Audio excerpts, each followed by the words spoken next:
welcome back once again. This side Sarthak Batra, founder of Pod Savvy.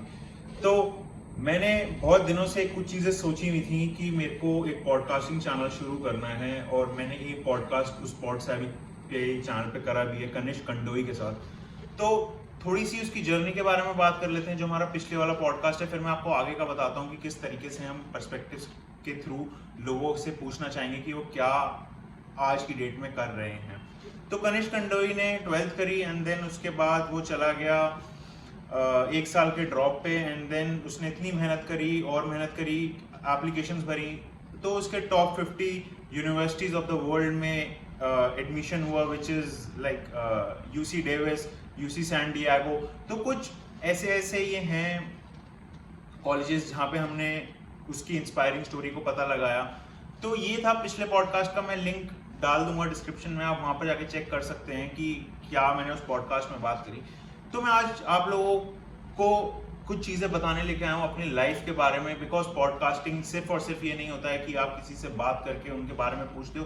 Podcast ये भी होता है कि आपकी लाइफ में कैसी कैसी कुछ चेंजेस आए या कौन सा ऐसा इंसिडेंट हुआ जहाँ पे आपने कोई चीज़ सीखी। तो मैं आज आप लोगों को बताने वाला हूँ कि किस तरीके से मैच्योरिटी जो होती है वो आने वाले टाइम में इंसान को कितना बड़ा कर देती है।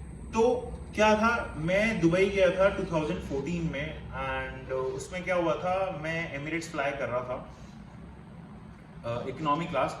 बिकॉज बताना बहुत जरूरी है, बिकॉज जब एमिरेट्स की बात आती है तो लोग तीन चीज़ों की बात करते हैं, फर्स्ट क्लास, बिजनेस क्लास या इकोनॉमिक क्लास, कहाँ ट्रैवल करें। तो मैं इकोनॉमिक क्लास से ट्रैवल कर रहा था, मैं दुबई गया and it was my first time. मैं आप लोगों को बताना चाहता हूँ दुबई में आप लोगों को ईज ऑफ मोबिलिटी बहुत आसानी से मिल जाती है and people living there are so much different in their whole culture, in their level of thinking. तो क्या होता है जब कोई एक इंडियन बाहर जाता है और ये चीजें देखता है तो उसको कुछ चीजें ना समझ में आती है। वो ये चीजें समझ में आती हैं कि किस तरीके से एक इंडियन की पर्सपेक्टिव माइंडसेट होता है और किस तरीके से एक इंटरनेशनल पर्सपेक्टिव होता है। दोनों का कॉम्बिनेशन इंडिया में है बट दोनों की लेवलिंग अलग अलग नहीं होती है। तो इससे क्या पता चलता है, वो ये चीज निकल के आई उस दिन जो मैं सोच रहा था कि इंडिया में अगर टैक्स है और दुबई में टैक्स नहीं है, people are still saving money endlessly. क्या होता है, सेविंग करता है एक इंडिया का बंदा, बट अगर आप बाहर की पर्सपेक्टिव देखो, they save but they have their dreams in their life, they fulfil it. तभी आप देखते हो कि दुबई में और भी जगह पे लोग लग्जरी होटल्स में रुकते हैं, लोग लग्जरी कार्स करते हैं, लोग अपना घर बनाते हैं, मैंशन बनाते हैं। वो इसलिए because they earn for their living. तो ये एक इंसिडेंट हुआ था, मेरे को बहुत बड़ी सीख मिली यहाँ से कि आपको अपना 100% में से चीज़ों को डिवाइड करना आना चाहिए। मैंने लाइफ में ये चीज़ सीखी कि आप किसी भी चीज़ को कितना भी बड़ा लंबा खींच लो, वो डिवाइड बाय 100% में ही कहीं ना कहीं होता है। तो जैसे गेमिंग है, आपका मोबाइल चलाना है, आपका घूमना है, पढ़ना है, जॉब्स हैं, बिजनेसेस हैं, ये सब परसेंटेजेस में होते हैं। बिकॉज उस मेच्योरिटी लेवल पे जब आप आ जाते हो, then you have to start thinking for you as well as your family and as well as your future. तो ये एक बहुत बड़ी सीख थी जो मैंने सीखी। तो ये मैं आपको दुबई का इंसिडेंट बताना चाह रहा था। फिर क्या हुआ, मेरे को एक इंसिडेंट हुआ, उसका मैं बताता हूँ। मेरे को गुड़गांव में हुआ। मेरे को एक बंदा मिला, उसने वॉर्टन से अपना MBA करा था, बट उसे जॉब्स बहुत सारी आई, लेकिन क्या हुआ, वो जॉब नहीं कर पाया बिकॉज उसका मेंटल सेटिस्फैक्शन नहीं था कि मेरे को जॉब पसंद आ रही है। तो मैंने बात करने की कोशिश करी, बहुत जल्द हमारे पॉडकास्ट पे आएंगे। उनका नाम मिस्टर विनय सिंह है। आज की डेट में वो अपनी ये कंपनी चलाते हैं स्मैक माई शू करके, जहाँ पे कि वो क्या करते हैं, शूज की ट्रेडिंग होती है। जैसे हम फाइनेंशियल मार्केट्स की ट्रेडिंग करते हैं, ऐसी शूज की ट्रेडिंग होती है। ये एक बहुत अलग बिजनेस निकल के आया था जहाँ पे मैंने ये चीज पता लगाई कि शू मार्केट कितनी बड़ी मार्केट है। तो दूसरे इंसिडेंट में मेरे को ये पता लगा कि जितना भी बड़ा ब्रांड है, जब वो अपने एक्सक्लूसिव शूज निकालता है और जब उसकी ब्रांड हो जाती है, then the shoes can sell to X amount of value। मैं कुछ शूज का नाम लूंगा, क्या पता आपका उसमें फेवरेट ना हो या आपका फेवरेट हो। ट्रैविस स्कॉट जॉर्डन्स का एडिशन है, आपका टिफनी एयरफोर्स वन, ये कुछ ऐसे शूज हैं जहां पे लोग जाना चाह रहे हैं, इसकी ट्रेडिंग करते हैं, ये रिटेल्स पे लेते हैं, हाई पे चलता है, ये अभी भी बहुत ज्यादा ट्रेंड चल रहा है। So they started a shoe company.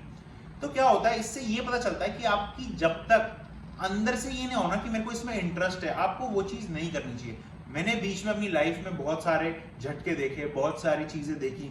मैं पहले साइंस में जाना चाहता था, फिर मैं कॉमर्स में जाना चाहता था, फिर मेरा ह्यूमैनिटीज में यार बात हो गई, तो कुछ ऐसे चलता रहा और फिर ये चीज बन के आई कि यार ठीक है, जहां पे इंटरेस्ट बनता है वहां पे इंटरेस्ट बनाओ। Then I started developing interest in influencer marketing, content creation and बहुत अलग अलग चीजें जो मेरे को लग रही थी करने के लिए। So currently I am on to financial markets, I am on to pods जो आप देख रहे हैं, and I also handle portfolios of people through Stocks A to Z as a financial advisor to them for long term. तो पॉडसैवी जो था वो मेरे दिमाग में बहुत दिनों से चल रहा था कि मेरे को पॉडकास्टिंग शुरू करनी है। बिकॉज क्या है, अगर आप ट्रेंड में नहीं हो तब आप उस फील्ड में नहीं खेल सकते। इट्स लाइक कि गिल्ली डंडा एक टाइम पे लोग खेलते थे, लेकिन आज की डेट में लोग क्रिकेट ही खेलते हैं, बहुत कम लोग गिल्ली डंडा खेलते हैं। So you have to start making yourself, bringing up, building up yourself in such a way that you come with today's generation, Gen Z जो लोग बोलते हैं। तो मैंने ये 2 इंसिडेंट थे जो मैं आप लोगों को दिखाना चाह रहा था और आपको बताना चाहता था कि मैंने ये सीख करी। तो लाइफ में क्या है, कभी भी ना पहला डिसीजन जो आपका होता है ना वो कभी राइट नहीं होता है, उसके पीछे ना बहुत बड़ा एक रीजन है। आपने एक चीज निकाली, वो आपके फर्स्ट माइंड में आई, तो आपको बिकॉज सबसे आसान था तो आपके माइंड में सबसे पहला वो डिसीजन बना। बट लेकिन पहला डिसीजन आप जब ले लेते हो ना, तब आपको ये लगता है कि इसका और भी कोई ऑल्टरनेटिव होता है, बिकॉज तब आपका माइंड वर्क करना शुरू करता है उस प्रॉब्लम पे जो आपने डिसीजन पहले ले लिया। तो ये एक डिसीजन मेकिंग था जो मैंने सीखा है। एंड लाइफ में चीजें करो, आपके पास ऑनलाइन प्लेटफॉर्म्स हैं, आपके पास एन नंबर ऑफ चीजें हैं, इन्वॉल्व हो, start earning money and you will find a success. So podcasting channel को मैंने शुरू करने का एक यही था कि मैं लोगों से बात कर पाऊँ, उनके बारे में समझ पाऊँ, किस तरीके से, किस बड़े पर्सपेक्टिव पे लोग काम करते हैं एंड गेनिंग करते हैं।